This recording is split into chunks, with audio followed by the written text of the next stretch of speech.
Firstly I want to say Chandan Shetty ಅವರಂತ hero ನಮ್ಮ ಇಂಡಸ್ಟ್ರಿಗೆ ಬಂದಿರೋದಕ್ಕೆ we are all very happy. We love them as a singer. ಇನ್ಮೇಲಿಂದ as a hero ನೋಡಿಕೊಂಡು we are all very proud. ಇಂಡಸ್ಟ್ರಿಲಿ ಇದ್ಬಿಟ್ಟು OTT ಬಂದಾಗಿಂದ ಯಾರು ಥಿಯೇಟರಿಗೆ ಬರ್ತಿಲ್ಲ. So it's a small request, ಎಲ್ಲರೂ ಲೇಸಿಯಾಗಿ OTTಲಿ ಮನೇಲಿ ಕುತ್ಕೊಂಡು ನೋಡೋ ಬದಲು ಪ್ಲೀಸ್ ಥಿಯೇಟರಿಗೆ ಬಂದು ಮೂವಿ ನೋಡಿ. ಹಾಗೆ ಅಪೂರ್ವ ತುಂಬ ಚೆನ್ನಾಗಿ, ಇಸ್ ವೆರಿ ಬ್ಯೂಟಿಫುಲ್ ಆ್ಯಂಡ್ ಮೂವಿನೂ ತುಂಬ ಚೆನ್ನಾಗಿ ಬಂದಿದ್ದಾರೆ. ನವರಸನ್ ಸರ್ ಅಂತೂ ನಾವು ಎಕ್ಸ್ಪೆಕ್ಟ್ ಮಾಡೇ ಇರಲಿಲ್ಲ, ಅಷ್ಟು ಸಖತ್ತಾಗಿ ಆ್ಯಕ್ಟ್ ಮಾಡಿದ್ದಾರೆ. So it's beautiful to be part of this premiere show. Thank you. All the very best to the entire team. Thank you.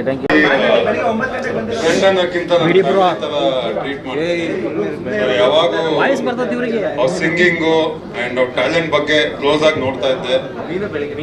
Scene lot of times ಎಷ್ಟು ಟ್ಯಾಲೆಂಟೆಡ್ ಅಂತ ಗೊತ್ತು ನನಗೆ. ಅಂಡ್ ಮೂವಿ ನೋಡಿದಾಗ I was very happy that acting skills ತುಂಬ ಚೆನ್ನಾಗಿ ಮಾಡಿದ್ದಾರೆ. Actually ತುಂಬ ಖುಷಿ ಆಯಿತು. ಆ್ಯಂಡ್ ನವರತ್ನ ಅವರು it was very good. And heroine ಅವರು ತುಂಬ ಚೆನ್ನಾಗಿ ಕಾಣಿಸ್ತಾ ಇದ್ದಾರೆ ಸ್ಕ್ರೀನಲ್ಲಿ. ಪ್ರೆಸೆನ್ಸ್ ತುಂಬ ಚೆನ್ನಾಗಿತ್ತು.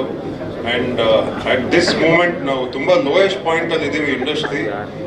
So we need support. So ಎಲ್ಲರೂ ದಯವಿಟ್ಟು ನಿಮ್ಮ ಫ್ರೆಂಡ್ಸ್ ಆಗಲಿ, ಫ್ಯಾಮಿಲಿ ಆಗಲಿ, ನಿಮ್ಮ ಇನ್ಸ್ಟಾಗ್ರಾಮಲ್ಲಿ, ಫೇಸ್ಬುಕ್ಕಲ್ಲಿ ದಯವಿಟ್ಟು ಶೇರ್ ಮಾಡಿ. ನಮ್ಮ ಕನ್ನಡ ಇಂಡಸ್ಟ್ರಿನ ನಾವು ಬೆಳೆಸಲೇಬೇಕು, ಥಿಯೇಟ್ರಿಗೆ ಬರೋ ಥರ ಮಾಡಬೇಕು ಜನರನ್ನ. So that is the biggest thing for me. So all the best sir. Entire ಟೀಮ್ಗೆ ಒಳ್ಳೇದಾಗಲಿ, 100 days ಆಗಲಿ ಅಂತ ನಾನು ವಿಶ್ ಮಾಡ್ತೀನಿ. Thank you sir. Thank you.